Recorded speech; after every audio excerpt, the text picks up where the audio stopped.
If you are that divorced spouse who's telling your children not to pray for the reconciliation of your marriage, and even sometimes use court orders to try to silence the prayers of your children because you're really trying to silence your spouse who you say is your ex-spouse, beware that you are fighting against God, and that even if you succeed in the legal system, God will be stronger.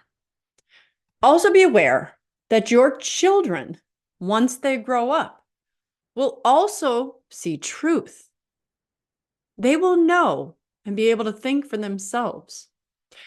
And it may turn against you as your children start to find the truth of God and stand with God instead. And if your children are standing with God and you're not in agreement with those prayers, you are necessarily standing against God.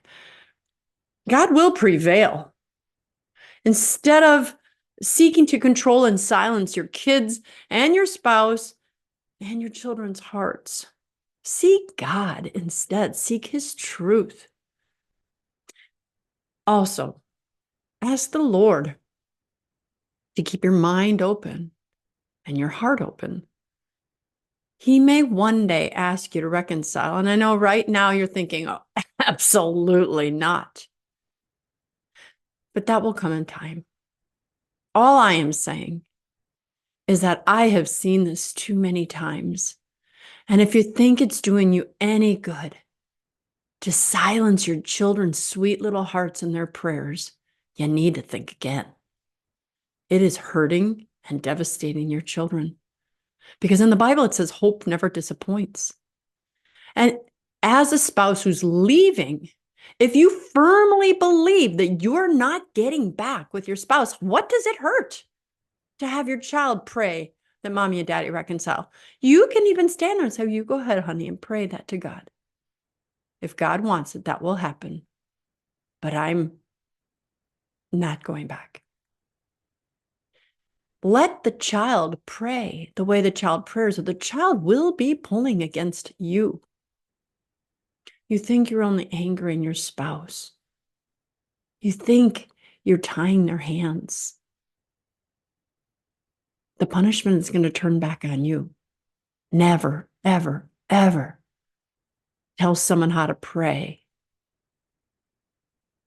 Of course, if you're a theologian and you're giving them ways to pray, but remember the Bible said, you don't need to babble on, you just can say a few words. And He loves the children the most. So whatever few words the children use, you would be good as their parent to say, honey, anything you want to ask the Lord for, you go ahead and do it. Because what's really happening is it's pricking your heart. It is pricking your heart to see their broken little hearts. And you know what? It's you who can't stand to see that it's actually you that's hurting your children. So you just want to quiet their sweet little mouths instead.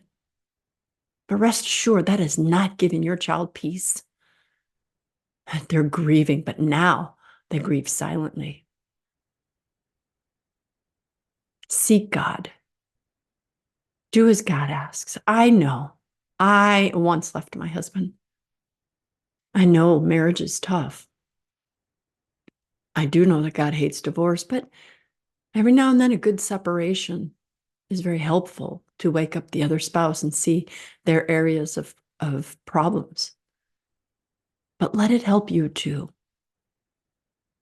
Give your spouse and your family another chance. Do what you know God wants, because God doesn't want divorce. No matter how many times you think you heard God's voice, God will never speak against His own will. So God has never told a single person in all of humanity to get divorced. If you're hearing that voice, it's not God's. I'm Dr. Christine Bacon. Thanks for watching Breakfast with Bacon. And as always, remember to live your life sunny side up.